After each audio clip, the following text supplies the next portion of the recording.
video sponsored by Meeple Movers.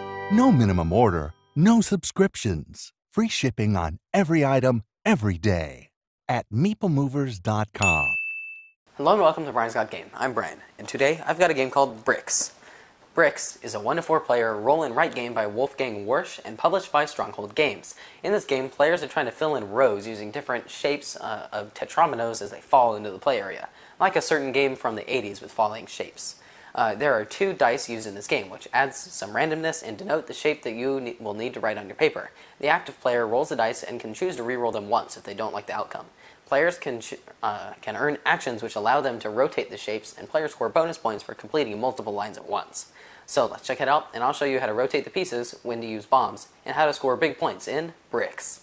To set up, give each player one of these little paper boards, and then give them one of these reference sheets, and then give them this little plastic piece that goes over to signify where it is, and then also get the dice out. You are now ready to begin. Okay, so first you choose a first player, and then they roll the dice. Or actually no, to start, each person chooses one of these pieces to start with. So we're going to choose with the yellow piece. So then you're going to take your marker, and then you're going to mark. I'm going to put it right there. I draw in that piece. There we go. That's that one. It has to be in the 1 column. So you do that, and then put in X's. There. If you're playing with 3 or 4, if you're playing with 3 players, leave that one open. If you're not, cross it out. Right now we're playing a solo game, so we're going to cross those out. Or we're not playing a solo game, we're playing a 2-player game, but we're just showing one board. And then if I pick this yellow one, the other player can't choose the yellow one, so they'd have to choose a different piece. Okay, then the start player rolls a dice. So then we put this here. It's a black 2, so that means it's that square piece. So I'm going to take it, and I'm going to place the square piece right there. There we go. And then the other player also has to put that piece. Now the other player rolls, and then that one, like 3 is this. So let's say they're going to, so if that player, if it's your turn and you don't want that piece, then you can re-roll the dice once to redo it. So now we got a green 1, and the other guy likes that. So or actually you can only re-roll once, so it doesn't matter. So we're going to put it there. Okay, now it's our turn. We rolled the same thing, a green 1. So we could say that we don't want it, roll again, or we could rotate it. So I'm going to rotate it. No, I'm going to roll again first. So 3, I got that. I'm okay with that, but I'm going to rotate it. So you use 1 energy point per rotation, and you get to start with these 2 here. These are circled. So I'm going to rotate it 1 that way. So I use 1 of my energy points, and then I'm going to drop it in right here. So it's got that piece, that piece, that piece, and that piece. There. And then the other player has to drop that in, and they could rotate it or put it in however it fits in their space. And then you just keep going, keep rolling, and then placing it. Now, if you get a piece that you don't like, let's say I rolled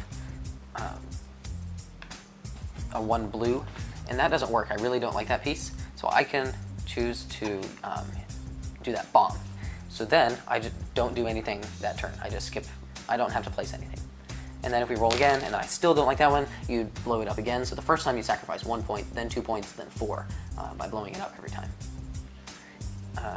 So the point of this game is you're trying to fill up these rows. So let's say I placed another box there, and then I placed the piece like that. So I finished those up. Now at the end of the game, I got all 10 across, so that means it gives me 5 points. So then I'm going to get 5 points there and 5 points there. And if you finish 2 at the same time, like I put in the box and then I drop that in, that's 2 lines, so I get 1 X. And then X's give us points. So this is a, it's not quite exponential, but it grows the first one by 2, then 3, then 4, then 5, then 6, then 7, and then it starts going down, back down again. So, and then if you finish 3 rows at the same time, you get 2 X's. So then you put in 2 at the same time. And then, but if you finish 4 rows at the same time, the only way you can do that is if you have 4 open and you drop this piece in, then you would get 4 X's. So 1, 2, 3, 4. And that is a huge advantage. So these little actions down here. I used 1 to get that, but you can only use it when it's circled. So those 2 started circled, but the rest of them aren't. You get actions by covering up these squares. So if I put a piece, let's say I put this black piece right here, I covered up a circle, so if you're playing in the easy mode, then you get 1 circle. We're going to be playing on that mode, so I get 1 circle. Now, if I dropped, let's say on this one, it's a green, so let's say I drop a green piece there, like that. Since I covered it with the same color that it is, I get 2 circles, and that's on the easy mode, and the rules are different. Now, whenever I for different modes. Now, when I circle one with an X on it, I get an X, and then you can get points for how many X's you have. Now, the different actions you have is 1, you can rotate it, like I showed earlier. You can do that to shift it over 1 to make it fit what you want a little bit better. Another thing you can do is you can move it. So let's say I had a white piece there like that, and then I got another white piece like this. No, that wouldn't work. So let's say I have this black piece. So I'm going to drop it in this 4, if it's there, if it's there, if it's there, and then I'm going to shift it over 1 using an action point, so I put an X, and so it was occupying these 4, but then I moved it over 1, so now it's occupying these 4. And I left a blank spot there. So those are X's now. I put that in. That was an action point. Now, the thing is that if it doesn't fit, like a white piece could have fit there, like this, 1 there and there. This piece, the 4, that could have fit in there, but I couldn't move it in because it would have occupied these spaces, and then if I moved it over, there's no room for it to go down and over, so it doesn't fit. So I couldn't have done that. That's invalid. You can spend, let's say I've got 2 there, 3, 4, 5. I circled another X, so I put an X there. So I have 5 energy here by covering up these squares. You can spend 5 energy to choose any one of these. So if they rolled something I really don't like this piece, I can sacrifice, or I can use 5 energy points to change it to whatever I want, like this yellow piece, so I can put it right there. And you can change it to any piece you want. So when you score down here, you get face value. So that's 5, that's 5. I'm missing, let's say I dropped a piece in here, like that. I'm only missing 1 square, so I have 9, so I get 2 points. So 2.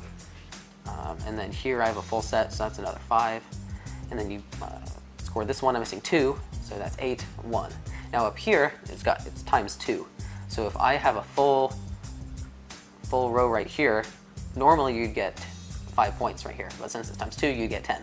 I get 10 there. And then times 2, times 2, times 2, and then up here it's times 4. So if you, even if you only got 9, I'm missing 1, you'd still get 2 times 4 is 8, so you get 8 points there. But if you filled up all of them, you would get 5 times 4, which is 20. That. So the game ends when you can't place a token. So I kind of already filled up the top row, but if you kept building up and you have all of those have X's, those have X's, and I could fit a piece in there. See, those are all filled up with X's. I could fit this white 3 in there, but if I roll something else that isn't a white 3 and it doesn't fit, then it's over. The game ends. So for you, then you're out. And then once all of the players have gone out because they can't play a piece, the game ends. So when it's over, you add up all of the points you have over here in this column. For all of the sets, I had 10 here, I'm missing 1, so that's times 2 is 4. And then here, I'm missing 3, so that gives me 0. And then I'm missing a lot here. That wouldn't normally happen, but then you add up all of those points, and then add up the last square that you have open there, so I'd add 44, and then you add points for how many bombs you still have left. And then when you add them all up, the player with the most points wins. That's how to play Brikks. Okay, got my dad here for our parents' opinions. So Dad, what do you think of Brikks? I thought Brikks did a really good job of kind of mimicking a video game that I used to play when I was young on paper. You played the video game on paper? No, I didn't play it on paper. They mimicked the game on paper. On paper, yes. All right. So we played it wrong the first time we played. We forgot a very important rule. Yes, definitely play it the right way. So don't forget that you can re-roll if you don't like it. Yes, it's very tough. Like, this game's hard. Yeah, the re-roll is nice, and that really, you know, that's it's my turn, I'm the active player, then I get to decide what screw it your is, neighbor right? too. And I can pick one that I know you can't place. Yeah. So That's very helpful. It is. Makes it so you can actually play stuff. So I played it with you wrong that one time. I think you beat me. And then I played with a friend at school. I brought the paper and then some other dice. And we played. I beat him. We had fun though. It was cool. And then played it again. And you still beat me. I finished the top row. And I devoted my whole game. Because my friend at school did it. First time he ever played, he was like, oh, I get 20 points. Yeah, I didn't even know it was possible. But I finished 3 at a time, and then I finished 4 at a time. That's the only reason why you beat me.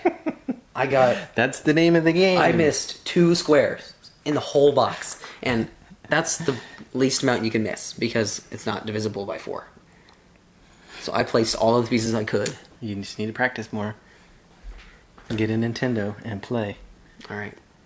The dropping polyomino or quadromino game. I still got the top and only missed 2 squares, and they were near the top. Okay, so does it play well with kids? It does. It's easy. You roll the dice, and then you see where it picks up, and you drop it. Yeah, I played it with Lincoln. He's in the 2nd grade, and he liked it. He wanted to play immediately again, and the next day, and the next day. When can we play it again, Dad? Yep. Yeah, it's pretty easy. They might not make the best decision on where to drop it, but that's just practice. Yeah, I went a little easy on him. Yeah, and then the more they play it, like, the better they'll get at spatial thinking. Yeah, and rotating and things. Like, I didn't pick ones that were going to mess him up too bad. Yeah. So, yeah, you definitely could. And then I don't know about the solo. I didn't play solo. Though we did compare scores. You got the 2nd highest, and I got the 3rd highest. I got 112. Because you had 1,000,000 X's. 133. If you beat that, post it on the video. 133. If you put all of the blocks you can, only missing 2, put that in the description too. Not in the description, in the comments. Yeah, so the artwork, they kind of mimicked, like an arcade, there's like a little, it's just art. They got like a little joystick and then buttons and little lights. And then yeah, like the button, screen. I guess, is your rotate action or whatever. Yeah. And you can move it, slide it with an action. There's that, and then the rest of the art is just little squares. Yep. Yeah, they did a good job with the theme. Picked Fits. a popular game, and then they probably started with the idea of following the game and figured out how to do it from there. Yeah. Yeah, I thought it was kind of cool. You use the backside as kind of your, reference. And it helps you want to play again. So you got the little clear tiddlywink. Yeah. So then when you play, you just flip it over and then you play again. Very true. So I thought that was cool how they do that. And then strategy. So the point, like you were saying, the point of the video game and this is you want to fulfill rows at the same time. 4, yeah. And that's why you beat me. Because you get multipliers. Yeah. Although there are a couple of little colored dots on there, and so if you can give you energy points. If you put the color on match the color, then you get some extra points, which is super helpful when you really need that vertical black piece. To get your 4 X's. 4 in a row, yep. And then we already talked about that. So yeah, I had a lot of fun with this. I played it, and then I messed up. I'm gonna play again. Yeah, this is probably my favorite roll and write right now. We don't have a ton of them, but this one, I think, out of all the ones that we do have, this one is probably my favorite, and I've been wanting to play it more than the other ones. Yeah, definitely. I want to keep playing it too. So yeah, Brikks by Stronghold Games. Thank you for watching. Brian's Got Game. Please like us on our Facebook page. Send us a tweet at Brian's Got Game. Visit our webpage, briansgotgame.com. Subscribe to our YouTube channel. I'm Brian, this is my dad, and I'll see you next time.